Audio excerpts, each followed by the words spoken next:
A Lei Paulo Gustavo, ela também é uma lei emergencial na sua redação, e ela tem essa mesma característica, como foi da Aldir Blanc, de uma perspectiva de repassar verba numa relação de gestão entre a esfera federal para com governos estaduais e governos municipais, prefeitura.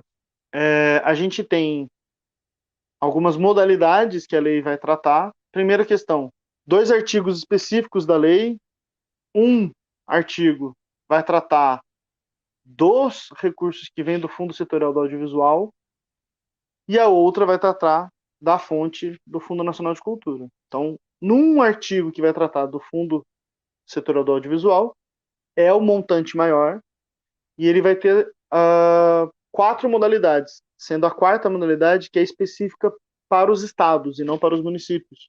Mas ela trata com essa característica do audiovisual com recorte, inclusive televisivo. Nas outras três, é importante a gente tratar que a gente precisa conciliar mecanismos que não nos separem ainda mais, assim, que nos unifiquem cada vez mais. Então, por mais que seja setorial o audiovisual, por ser setor, que não seja sectário. É a primeira questão que eu abordo aqui para vocês. Para não ser sectário, é como a verba que é destinada para fins do audiovisual seja inclusivo das outras expressões, das outras artes, das outras manifestações.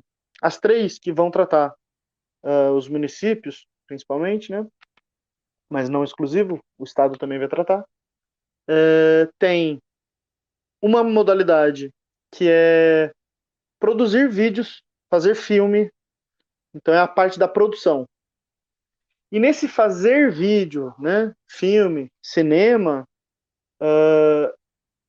é importante compreender que tem como valorizar quem for profissional da área e tem como estimular registros audiovisuais das outras expressões, manifestações e a vida cultural que existe na cidade ou na região, inclusive. Então, essa é a primeira categoria. A segunda categoria, ela vai tratar da perspectiva da exibição, da difusão dos produtos audiovisuais.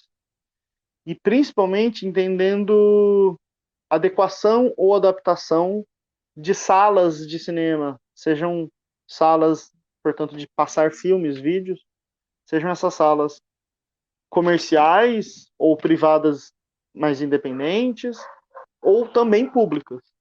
Então, tem cidades que têm, às vezes, aquele cine-teatro, ou às vezes outros tipos de espaços que são auditórios em que também se exibem filmes. Ainda nessa segunda categoria também cabe aqueles que fazem projeção a céu aberto, né? Salas, cinema a céu aberto, né? Então, às vezes é mais de bairro, ou às vezes faz em praça, ou, enfim, áreas abertas. A terceira modalidade, ainda no audiovisual, ele vai tratar de muitas coisas, na verdade. É a categoria mais complexa, digamos assim, de, de, de tipos de modalidades que existem dentro dela. Então, vai desde um caráter de formação, capacitação, qualificação, que é para o audiovisual ou que passa pelo audiovisual. Mas nessa terceira categoria, não é só formação, qualificação, capacitação. Vai ter várias outras questões. Entra digitalização de acervos, então a perspectiva de memória, de arquivos. Tem a possibilidade de realização de festivais, eventos, inclusive de eventos pensando rodadas de negócios que façam perspectiva de giro de recursos a partir do audiovisual. Mais do que a gente está mais acostumado a lidar de modo mais amplo, eu vou priorizar com esse recorte que eu falei de formação, mas é importante entender que essa terceira categoria tem vários detalhes. Todas essas do audiovisual, pela lei Paulo Gustavo, a lei exige que tenha uma perspectiva de poderem participar pessoas com um caráter mais democrático, republicano, que são os editais ou outras modalidades de concursos, de uma concorrência pública. Na outra modalidade que eu vou falar agora, que é o outro artigo da lei, e que não é, portanto, tão restritiva ao audiovisual, vai falar com a fonte de recursos sendo do Fundo Nacional de Cultura, esse outro artigo, ele vai tratar de tudo, menos audiovisual. E nessa categoria, nesse artigo, também como foi a própria Aldir Blanc, permite que não seja obrigatório necessariamente por editais. Também vai falar outras modalidades que são aquisições de bens e serviços. E aí nela cabe um monte de coisa, gente. Vai entrar tantas linguagens, expressões e manifestações, quanto tipos de práticas e tipos de projetos. Então, nesse que é amplo, a fonte do recurso, que é o Fundo Nacional de Cultura, não tem tanta grana assim.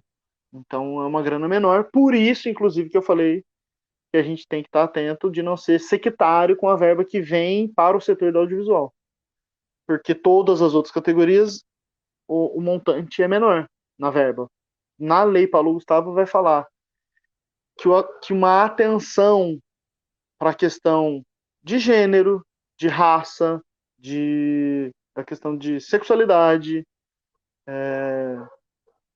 tem, tem uma atenção diferenciada, e aí ele, na lei, coloca com característica de que isso precisa constar de alguma maneira.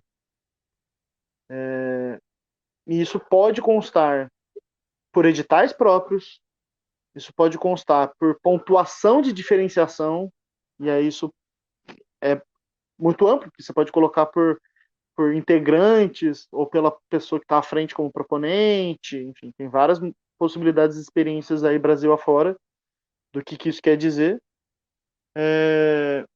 E você pode pensar por outros tipos de pontuações, diferenciação ou cotas também. Então, mesmo que seja um edital para todos, mas tem uma reserva para esse tipo. A ideia é que tenha essa participação das pessoas. Mais do que a temática, é quem vai estar podendo acessar a verba. Né? Esse plano de ação, quando sobe ali, ele vai tratar de algumas questões de como pretende se distribuir a verba. Então, vai tratar, inevitavelmente, um pouco do quanto para cada modalidade. Tipo, que nem eu quero no de fazer filmes, fazer vídeos, que é a primeira categoria.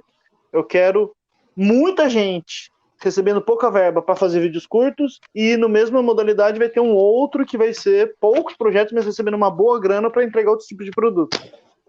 Além disso, vai estar falando. E para atender aquele artigo, eu vou fazer cota, vou fazer pontuação diferenciada, ele vai ter que descrever isso já no plano de ação. Todo o olhar de imaginar a redação dos editais, quanto do processo de como vai se dar essas inscrições, quanto dos tipos de editais, é essa atenção também com esse tipo de recorte, tá? Dessas categorias. Não se farão nenhuma formulação de edital local sem que passe por um respaldo, uma legitimação com participação da sociedade civil. A Paulo Gustavo exige que o processo da Paulo Gustavo, então, não seja de gabinete, e sim com participação social. E ele vai dar várias possibilidades. Vai falar de conselho, vai falar de comitês, vai falar de grupos de trabalho, vai falar de consultas públicas, de audiências públicas. Essa é uma questão importante da gente não perder de vista. Dos prazos,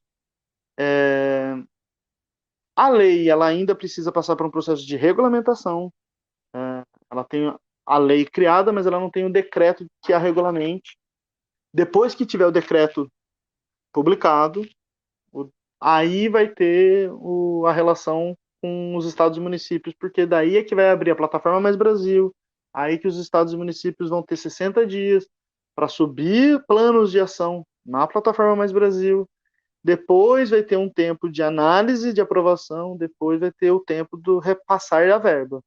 Mesmo que seja emergencial, a gente vai estar falando aí de começo ou meados do segundo semestre, é uma perspectiva da grana começar a chegar para os fazedores de arte e cultura. E a gente não pode esquecer que é um ano que vai ter conferência de cultura, então pensar esse processo de participação social alinhando já outras escalas do que isso quer dizer também pode ser estratégico para gestões locais. E obviamente, para toda a rede de fazedores de arte e cultura.